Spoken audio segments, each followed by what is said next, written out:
ময়না হত্যা মামলায় ইমাম ও মুয়াজ্জিনের রিমান্ডে বেরিয়ে এলো এক ভয়ানক তথ্য।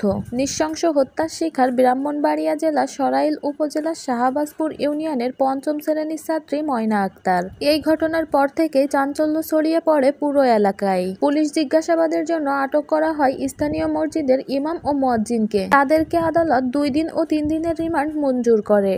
রিমান্ডে বেরিয়ে আসে এমন এক তথ্য যা শুনে শিউরে উঠছে সবাই।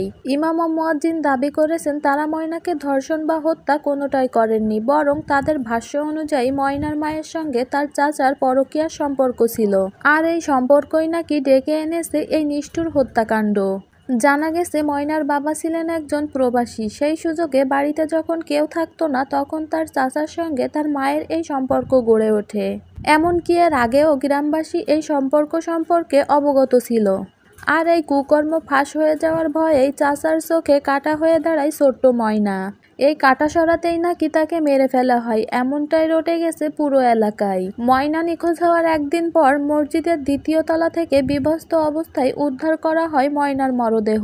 প্রাথমিকভাবে পুলিশ ধারণা করছে ধর্ষণের পর তাকে হত্যা করা হয়েছে।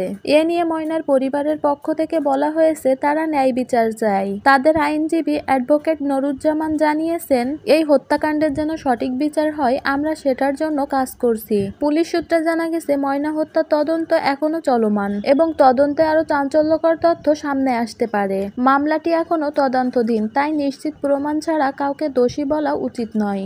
পরবর্তী আপডেট ভিডিও জানতে চ্যানেলটি সাবস্ক্রাইব করে রাখুন।